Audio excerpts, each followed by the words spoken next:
কোন দিন মাহফিল শুরু হবে, আসবে মানুষজন আসবে, আমাদের কত যে একটা আনন্দ লাগে।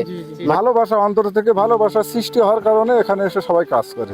মানিকগঞ্জের বিশ্ব ইজতেমা এ যেন লক্ষ লক্ষ ধর্মপ্রাণ মুসল্লিদের মিলন মেলা।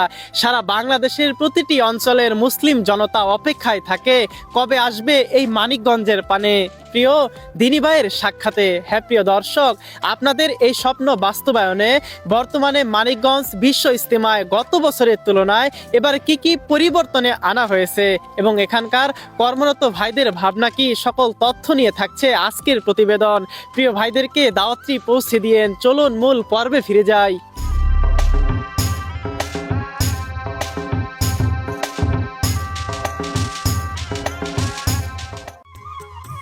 আরবি ইজতেমা শব্দের অর্থ সমাবেশ বা সম্মেলন। পৃথিবীর বহু সংখ্যক দেশের ধর্মপ্রাণ মুসলমানরা যেখানে সমবেত হন একে বিশ্ব ইজতেমা বলে। মানিকগঞ্জের পৌর এলাকার পটলবিল ময়দানে বিশাল আয়োজনে শুরু হতে যাচ্ছে 3 দিন ব্যাপী তালিমে জিকিরের বিশ্ব ইজতেমা। সকলেরই প্রিয় এই প্রোগ্রামটি অনুষ্ঠিত হবে আগামী 25, 26, 27 ডিসেম্বর পর্যন্ত। 28 ডিসেম্বর রোজ শনিবার আখিরি মোনাজাতের মাধ্যমে সমাপ্তি ঘটবে এই বিশ্ব ইজতেমার।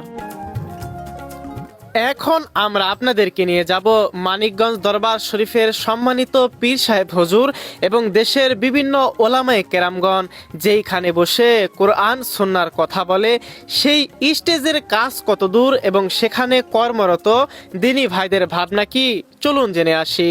আমরা বিনা স্বার্থে কাজ করে আমার শায়েক এবং মুর্শেদ আমাদেরকে খানা খাওয়ান। আলহামদুলিল্লাহ, এখন এতে আমরা খুব সুখে আছি এবং শান্তিতে আছি, আমাদের মন খুব আনন্দ, সবাই দেখেন আনন্দ ফুটে কাজ করি।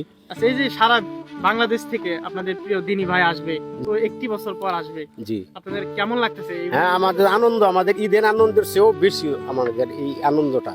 কখন যে কোন দিন মাহফিল শুরু হবে, আসবে মানুষজন আসবে, আমাদের কত যে একটা আনন্দ লাগে।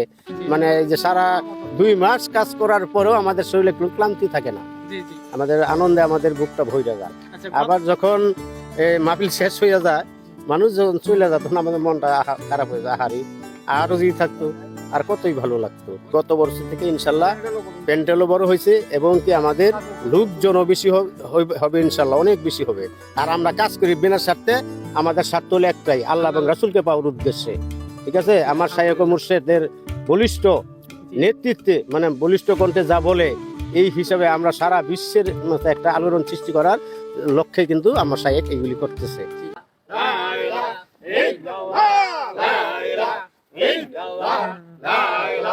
প্রিয় বন্ধুরা, দেখুন কতটা আনন্দ উল্লাসে আল্লাহর জিকিরের ধ্বনিতে স্টেজের কাজ করতেছে, এক অন্যরকম অনুভূতি। এই অনুভূতি দূরে থেকে বোঝাই যাবে না। মূলত এখানে বসেই তালিম তালকিন ও আখিরি মোনাজাত, ধর্মীয় আলোচনা করা হয়। এখানকার কাজও চলমান। ইজতেমা ময়দানের পুরুষ মহিলা প্যান্ডেল সহ পুরো এরিয়া এতই বড় যে হেঁটেই শেষ করা যায় না। কত বিঘা জমির মধ্যে এই প্যান্ডেল করা হয়েছে, সেখানে কর্মরত কোনো ভাই তেমন সঠিক তথ্য দিতে পারেনি।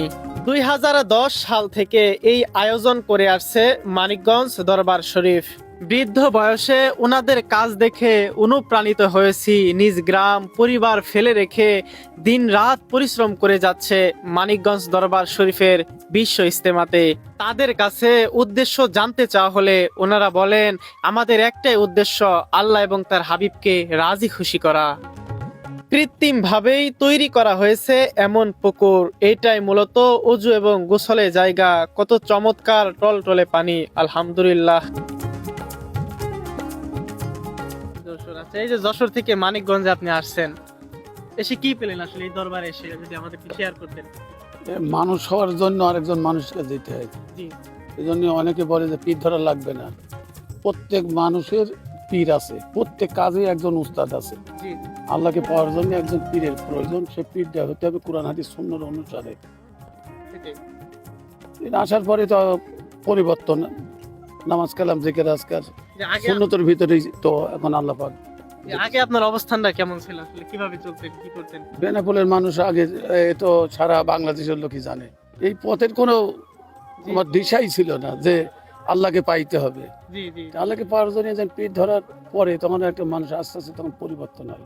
কথায় আছে যে যারে চিনে সে তারে কিনে, মুরব্বী দাদুর কথাটাই এর শ্রেষ্ঠ উদাহরণ।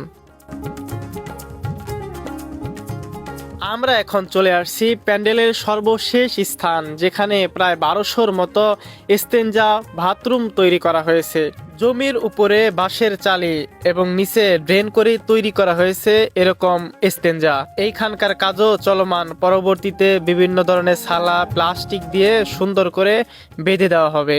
চলুন তাহলে এখানে কর্মরত এক ভাইয়ের সাথে কথা বলি। এখানে মূলত বিভিন্ন প্রকার কাজ হয়। একটা হলো প্যান্ডেলের কাজ, একটা স্টেঞ্জা গ্রুপ, একটা নলকূপ বিভাগ, একটা বিদ্যুৎ বিভাগ, এবং ধাপে ধাপে সবাই যার ইচ্ছা মতন নিজের ইচ্ছা মতন কাজ করে। এখানে যে টাকা বা পয়সা এরকম কোনো কিছুই না, ভালোবাসা, অন্তর থেকে ভালোবাসা সৃষ্টি হওয়ার কারণে এখানে এসে সবাই কাজ করে। এসে আল্লাহ এবং আল্লাহর রসুলকে খুশি করার উদ্দেশ্যে এখানে এসে সবাই মেহনত করে।